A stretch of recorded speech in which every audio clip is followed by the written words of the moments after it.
Bonjour à tous et bienvenue à Catch Club. On se retrouve pour le résultat de Raw du 9 juin 2025 et hier soir on a R-Truth qui s'est expliqué, mais on a également eu un retour surprise et un énorme changement de titre lors du main event. Donc on va passer au résultat dans un instant, mais d'abord je tiens à remercier Oli qui sponsorise cette vidéo. Et pour ceux qui ne connaissent pas encore, je rappelle que Oli propose des boissons énergisantes, des iced tea et des boissons hydration, et toutes les boissons Oli sont sans sucre, sans additifs et avec des arômes et des colorants naturels, donc ce sont des boissons beaucoup plus saines que tout ce que vous allez trouver en supermarché. Et maintenant qu'il commence à faire beau, il est temps de se préparer aux saveurs de l'été avec les deux nouvelles boissons Oli Hydration, Goyave et Pastèque. Zéro sucre, pleines d'électrolytes et de minéraux, elles sont parfaites pour se rafraîchir pendant le sport, les journées chaudes ou les longues nuits. Donc fais-toi plaisir dès maintenant avec les nouvelles saveurs Goyave et Pastèque. Et comme d'habitude pour tous ceux qui veulent commander, je vous laisse mon lien affilié à mes codes promo dans la description. Allez, je compte sur vous pour laisser un like et donc c'est parti, le show démarre avec John Cena qui monte sur le ring et là il se moque des fans qui ont soutenu R-Truth. Ils ont soutenu un comique de seconde zone, il nous dit que tout ce que R-Truth sait faire c'est imiter John Cena, copier John Cena, mais malgré tout maintenant les fans sont contents car R-Truth est de retour et donc ils ont fait bouger les choses, ils ont fait la différence. Donc Cena démarre fort, il se moque des fans et il se moque des keyboard warriors qui pensent dorénavant qu'ils ont de l'influence à la WWE. John Cena nous rappelle que c'est sa tournée d'adieu, il ne lui reste plus que 19 dates, et ces dernières semaines il a battu toutes les personnes qu'on lui a proposées, que ce soit R-Truth, Cody Rhodes ou Randy Orton, il a battu tous ses catcheurs, et il a fermé la gueule des fans à chaque fois. Donc en gros John Cena nous fait comprendre qu'il cherche de la compétition car personne n'est à son niveau. Et là, vous avez la musique de CM Punk qui retentit. On a un flashback quand CM Punk monte sur le ring. Il se retrouve face à face avec John Cena et là, directement, CM Punk précise qu'il n'est pas là pour défendre la WWE. Il n'est pas là pour défendre la société, TKO ou les milliardaires, mais il est là pour défendre le peuple. CM Punk nous dit qu'il n'est pas là pour lécher le cul du final boss, comme le fait John Cena, car lui, son boss, ce sont les fans. Puis CM Punk commence un petit peu à analyser John Cena et il nous explique que le titre WWE a corrompu John Cena. Et CM Punk sait exactement ce que c'est car ça lui avait fait la même chose en 2012 quand il était champion, il était littéralement devenu un monstre. Et c'est pour cette raison qu'à la base, quand il a effectué son retour, CM Punk ne voulait pas le titre WWE car il nous dit qu'il a peur de l'homme qu'il devient quand il a le titre. Mais au final, CM Punk s'est rendu compte qu'il doit devenir un monstre pour stopper le monstre. Et donc CM Punk termine en disant qu'après ce soir, il reste 18 dates à John Cena et il va laisser John Cena choisir lors de laquelle de ces dates il veut que CM Punk lui prenne le titre. Et il ajoute que si John Cena a des couilles, il choisira ce soir. Et donc là, vous avez John Cena qui réfléchit, il nous dit John Cena contre CM Punk, le GOAT contre le Best in the World. Ok, mais pas ce soir, non. John Cena dit à CM Punk, si tu veux ce match, alors il va falloir que tu me suives jusqu'en Arabie Saoudite, à Night of Champions. Donc fin du segment et perso, j'ai trouvé que c'était excellent car déjà bien entendu, on a CM Punk et John Cena face à face, ça nous fait popper, les deux sont excellents au micro et en plus, on a ce côté nostalgie pour tous ceux qui ont grandi avec leur ancienne rivalité. Mais à côté de ça, la fin du segment était parfaite encore une fois dans ce John Cena méga heel, méga méchant, car au final si CM Punk veut son match, eh bien John Cena le force à aller en Arabie Saoudite alors que pour rappel, depuis que CM Punk est de retour à la WWE, il n'est jamais allé en Arabie Saoudite et il faut savoir surtout qu'il avait violemment critiqué l'Arabie Saoudite en 2020 lors d'un échange avec The Miz sur les réseaux sociaux où CM Punk et The Miz à cette époque ne s'entendaient pas et donc CM Punk avait répondu à The Miz retourne sucer des bites recouvertes d'argent qui vient du sang en Arabie Saoudite, espèce d'imbécile. Donc clairement à cette époque on avait compris que CM Punk était plutôt anti-Arabie Saoudite, mais de manière assez intéressante ces derniers mois il avait effectué une interview où il avait dit qu'il n'était pas contre le fait d'aller en Arabie Saoudite. Donc au final, peut-être que son opinion a changé, ou au final, peut-être que tout simplement il fait le bon employé, le bon soldat, qui écoute ses patrons, mais en tout cas, apparemment, CM Punk a changé d'avis, car pour info, un peu plus tard, lors du show, la WWE a officialisé le match entre John Cena et CM Punk à Night of Champions. Donc CM Punk ira bien en Arabie Saoudite. Et personnellement, honnêtement, je n'ai pas envie de critiquer le choix de CM Punk. Il fait ce qu'il veut, mais j'avoue que ça montre tout de même un gros changement au niveau de CM Punk, car le rebelle qu'on avait il y a quelques années ne serait jamais allé en Arabie Saoudite. Mais maintenant, au final, on se rend vraiment compte qu'on a un CM Punk très corporate et un CM Punk tout simplement qui fait tout ce que la WWE lui dit de faire. D'un côté, c'est normal, il est payé très cher, donc je comprends qu'il obéit à la WWE, mais d'un côté, comme je l'ai dit, ça fait bizarre pour quelqu'un qui a grandi avec CM Punk depuis genre 2000, de voir que vraiment on n'a plus du tout le CM Punk rebelle qu'on avait à l'époque. Mais après, je le répète, comme je dis, je respecte totalement sa décision, et en soi, chacun fait ce qu'il veut. Et alors que John Cena et CM Punk sont encore face à face d'un coup, vous avez la musique de Seth Rollins qui retentit, Rollins qui fait son entrée avec son clan pendant que les commentateurs précisent que Seth Rollins a la mallette et qu'il peut cash in quand il le souhaite, par exemple, pourquoi pas, lors de Night of Champions. Donc en gros là c'est un petit rappel de la part de Seth Rollins qui voulait envoyer un message à John Cena et CM Punk, puis derrière on a les commentateurs qui nous rappellent que ce soir on a les tournois King and Queen of the Ring qui vont démarrer, et au passage du coup ils nous montrent les tableaux avec tous les matchs et tous les participants, et donc bonne nouvelle du côté féminin, on va avoir le retour de Asuka dans le tournoi Queen of the Ring. Mais d'abord on a AJ Styles qui a battu Chad Gable en environ 8 minutes avec le Styles Clash, vite fait, bien fait. Puis on va enchaîner avec le premier quart de finale du Queen of the Ring, ce sera un match à 4 dans lequel on aura Roxanne Perez et Liv Morgan, et du coup justement on retrouve les deux catcheuses en coulisses. Et là vous avez Roxanne Perez qui tente de parler mais directement Liv Morgan lui dit de la fermer, et Liv Morgan nous dit que c'est très simple, elle va remporter son match ce soir, puis elle va remporter le tournoi Queen of the Ring.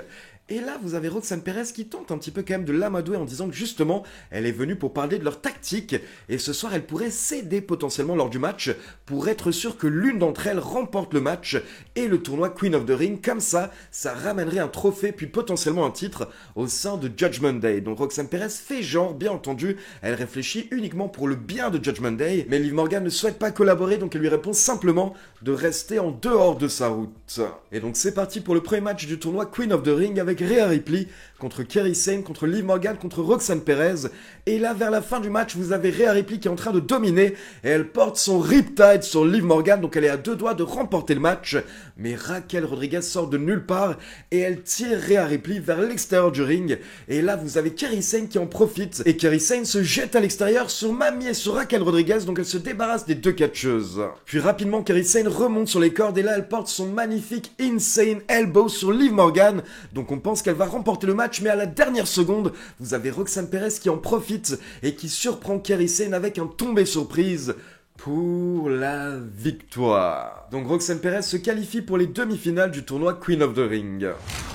Puis derrière, on enchaîne avec Becky Lynch qui monte sur le ring et bien entendu, elle se met en avant. Et elle nous dit que dorénavant, le titre intercontinental féminin est le plus grand titre de la planète, tout simplement parce que c'est elle la championne. Et justement, du coup, elle nous dit qu'elle aurait dû célébrer ce week-end avec son magnifique mari et sa fille. Mais au final, elle n'a pas pu parce que Lyra Valkyria a tout gâché lors de Money in the Bank quand elle a attaqué Becky après le match. Donc Becky Lynch demande à Lyra Valkyria de la rejoindre afin de s'excuser. Et donc là, vous avez Lyra qui débarque, elle fait son entrée, elle est méga concentrée.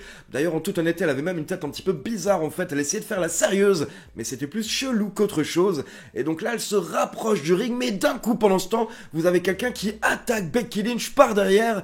Et c'est Bayley qui était donc de retour hier soir pour se venger. Car pour rappel, dans les storylines, c'était Becky Lynch qui avait attaqué Bayley lors de WrestleMania. Donc là, Bayley est de retour, elle s'en prend violemment à Becky, qui tente de fuir, elle tente de sortir du ring.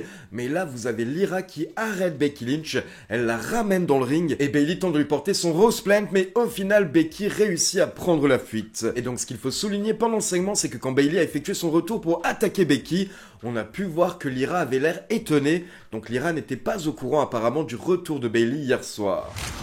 Et donc là, pendant que Becky Lynch prend la fuite, d'un coup, vous avez quelqu'un qui débarque sur la table des commentateurs. Il enlève sa capuche, son masque, et c'est R-Truth.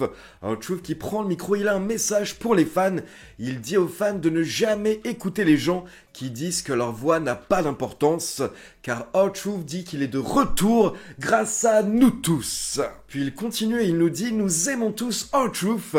Moi-même, j'aime R-Truth, mais il faut l'avouer, R-Truth est un petit peu trop drôle tout le temps, il est un petit peu trop gentil et il est un petit peu trop indulgent. Mais pas lui. Lui aujourd'hui il se sent différent, il se sent en vie Et là, il a un message pour tous ceux qui pensent qu'il n'est qu'un comédien, qu'il n'est qu'une blague ou alors une gimmick. Et donc là, il pose le micro et d'un coup, il sort des ciseaux de sa poche. Donc là, on a les deux commentateurs qui s'éloignent et même moi, pendant un moment, j'ai eu peur. Je me suis dit, qu'est-ce qu'il va faire? Et donc, il prend les ciseaux et là, il a commencé à se couper les cheveux. Il s'est coupé ses locks en direct hier soir. Et donc là, vous avez la foule qui est totalement choquée, les fans qui scandent « Holy shit !» Et R-Truth reprend le micro et il nous dit que « The truth has set me free ». La vérité m'a libéré. Et donc il termine en nous disant que dorénavant, il est Ron Killings et il est la vérité, toute la vérité et rien que la vérité. Et il demande aux gens de respecter son nom. Donc fin du segment et on en reparlera lors de la conclusion, mais c'était une excellente promo de la part de Ron Killings. Puis attention, on passe dans le vestiaire du Judgment Day, on a Dum Dum qui s'échauffe car il sera dans un des matchs du tournoi King of the Ring et justement, là vous avez Balor qui le rejoint et Balor est un petit peu étonné car lui il n'est pas dans le tournoi King of the Ring. Et là, vous avez Dum Dum qui dit à Balor, écoute, toi tu as eu ton opportunité lors de Money in the Bank et ça n'a pas marché. Du coup, je me suis dit que tu n'allais pas m'en vouloir si ce soir je tente ma chance cette fois-ci. Mais Balor répond que non, il n'y a pas de souci. Et d'ailleurs, tout va bien, tout fonctionne bien. Et là, on a Roxanne qui débarque, elle est toute contente également d'avoir remporté son match. Et forcément, Finn Balor également méga heureux. Et là, vous avez Liv Morgan et Raquel Rodriguez qui débarquent. Et forcément, Liv n'est pas contente, elle demande pourquoi est-ce que tout le monde est en train de célébrer. Et Roxanne essaie de se défendre en disant qu'elle a aidé Liv Morgan pendant le match. Et c'est vrai, il faut savoir que lors du match à 4 qu'on a eu un peu plus tôt, Roxanne Perez et Liv Morgan ont collaboré. Mais au final, comme vous l'avez vu, Roxanne Perez a profité de la situation à la fin pour remporter le match. Et du coup, à la fin du segment, on voit clairement que Liv Morgan n'est pas contente, elle s'en va. Et là, vous avez Finn Balor qui conseille à Dum Dum d'aller lui parler. Et Dum Dum dit oui, je vais le faire, mais je peux pas tout de suite en fait parce que j'ai un match. Donc on voit le plan de Finn Balor qui est parfaitement en train de fonctionner. Il a ramené Roxanne Perez plus ou moins au sein de Judgment Day pour foutre la merde, on va dire. Et on voit que ça fonctionne sur Liv Morgan qui commence à péter un câble petit à petit. On passe maintenant au tournoi King of the Ring avec Dum Dum contre Sami Zayn, contre Bron Breakker, contre Penta. Et là, vers la fin du match, vous avez Bron Breakker qui prend de l'élan à l'extérieur du ring et qui porte son super spear à Penta. Donc Bron Breakker est lancé, mais d'un coup, vous avez LA Knight qui sort de nulle part et qui porte son BFT à Bron Breakker pour se venger de tout ce que Breakker et Rollins et Bronson Reed ont fait à LA Knight lors de Money in the Bank, mais également vendredi dernier lors de SmackDown. Donc Bron Breakker et Penta sont KO à l'extérieur du ring, mais pendant ce temps, Sami Zayn en profite. Et dans le ring, il prend le dessus sur Dum Dum et lui porte son Exploder puis son Hell of a Kick pour la victoire. Donc Sami Zayn passe également en demi-finale du tournoi King of the Ring. Ensuite, on passe en coulisses pour une petite interview de AJ Styles, puis derrière, une interview du New Day. Et là, on pouvait voir qu'encore une fois, cette semaine, le New Day était en train de parler avec Grayson Waller qui n'avait pas l'air content. Il avait l'air de se plaindre. Et pour info, un peu plus tôt, lors du show, on avait pu voir Grayson Waller en train de s'embrouiller en coulisses avec Austin Theory. Alors, on n'entendait pas ce qu'ils étaient en train de se dire, mais clairement, ça va bientôt péter entre les deux. Puis derrière, on enchaîne avec Nikki Bella qui était de retour hier soir pour AEP Evolution, le PLE 100% féminin qui aura lieu dans quelques semaines. Et donc là, Nikki Bella nous cite plusieurs grandes catcheuses qui portent, on va dire, la WWE à l'heure actuelle. Mais d'un coup, elle est interrompue par Liv Morgan qui débarque. Et Liv Morgan n'est pas contente que Nikki Bella ne l'ait pas citée. Mais Liv Morgan explique qu'elle sait pourquoi est-ce que Nikki Bella ne l'a pas citée. C'est parce que Nikki Bella est jalouse, car Liv Morgan a tout ce que Nikki Bella n'a pas, c'est-à-dire le respect, un titre et un homme. Et là, vous avez Nikki Bella qui répond en disant « Ah oui, c'est vrai, tu es un homme !» Mais j'essaie encore de comprendre si c'est ton homme ou l'homme de Roxanne Perez. Et donc là, vous avez Nikki Bella qui dit à Liv Morgan de passer le bonjour à Roxanne Perez, puis elle s'apprête à quitter le ring. Mais là, Liv Morgan l'arrête. Et Liv Morgan dit à Nikki que elle, c'est une grande championne, alors que Nikki, tout ce qu'elle sera et tout ce qu'elle restera, c'est une diva de télé-réalité. Du coup, là, vous avez Nikki Bella qui fait demi-tour, elle veut re-rentrer dans le ring, mais d'un coup, Liv Morgan la surprend avec le Oblivion. Et donc, à la fin du segment, on a Nikki Bella qui est KO. Et donc là, en gros, c'est la première rivalité qui est sûrement lancée pour WWE Evolution. On risque d'avoir un Liv Morgan contre Nikki Bella. Ou à la limite, pourquoi pas un petit tag team match avec Liv Morgan et Raquel Rodriguez contre Nikki et Brie Bella, car j'imagine que ça fera énormément plaisir à tous les fans des Bellas. Et donc on passe au main event avec Jey Uso qui fait son entrée accompagné par son fils pour défendre le titre World Heavyweight face au ring général Gunther. Et là en gros on a eu un très bon match d'environ 22 minutes où pendant tout le match, Gunther a fatigué et affaibli Jey Uso, mais malgré tout, Jey Uso se relevait à chaque fois jusqu'à la fin du match, où Gunther a enfin réussi à placer sa prise du sommeil, son sleeper. Et là, vous avez Jey Uso qui a tenu pendant méga longtemps. Il s'est même relevé à un moment, c'est lui qui a porté le sleeper à Gunther, mais au final, Gunther l'a contré, lui a porté quelques coups de coude, puis lui a porté à nouveau le sleeper, et à la fin du match, Jey Uso est en train de perdre connaissance, donc là l'arbitre a levé son bras, mais son bras est retombé.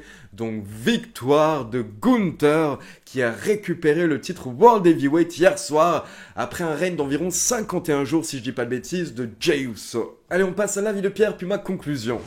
John Cena ouvre cet épisode de Monday Night Raw, il nous fait une promo très intéressante, il nous parle des Keyboard Warriors, les mêmes qui m'insultent sur Twitter parce que je dis que j'aime pas Damian Priest. Il mentionne le fait que R-Truth a fait son retour à Money in the Bank, évidemment c'était un des moments forts de Money in the Bank, et il est très vite rejoint par CM Punk, voilà, fallait que quelqu'un vienne tout gâcher. Le face-à-face est très cool cependant, ça nous rappelle la génération NT1, ça nous rappelle le pipe bomb évidemment, et 30 secondes un peu cool de la carrière de CM Punk dont tout le monde parle depuis 15 piges, il finit par exiger une chance pour le titre de John Cena. John Cena dit ok, mais en Arabie Saoudite.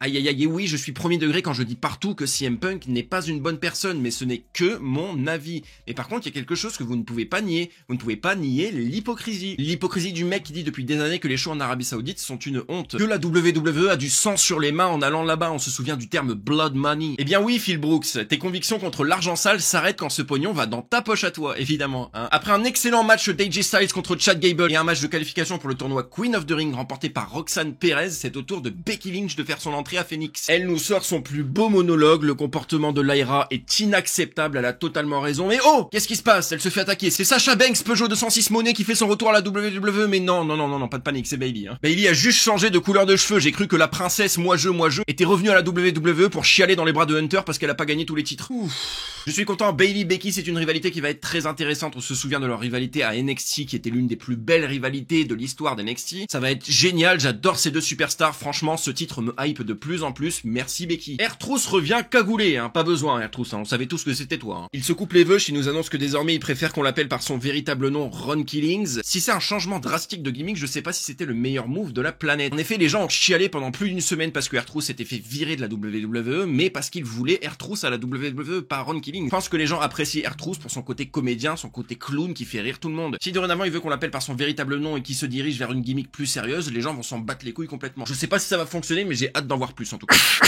Promo package WrestleMania 42 aura lieu une nouvelle fois à Las Vegas l'année prochaine. Eh oui, ceux qui avaient déjà réservé leur chambre d'hôtel pour la Nouvelle-Orléans, dans votre gueule, n'aviez qu'à pas être pété de thunes. Nikki Bella fait son retour à Monday Night Raw. Je m'en carre le cul, mais il fallait que je le souligne parce que c'est la toute première fois de ma vie que j'ai encouragé Liv Morgan, ça m'a fait peur.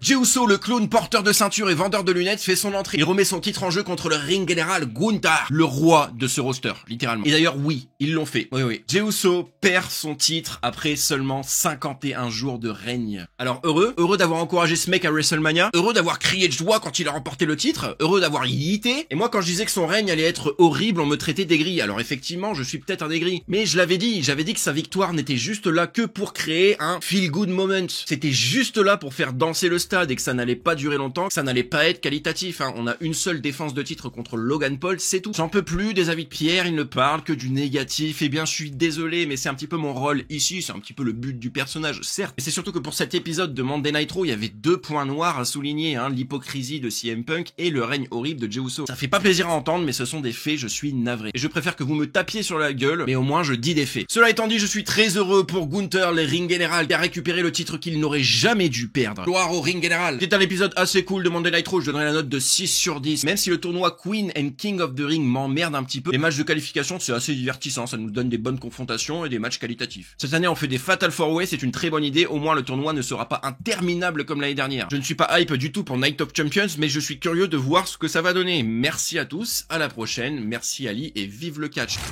Alors perso, je vais me concentrer sur deux choses. D'abord le segment avec R-Truth ou Ron Killings que j'ai adoré personnellement et c'est tellement intéressant de voir comment en quelques semaines tout peut changer.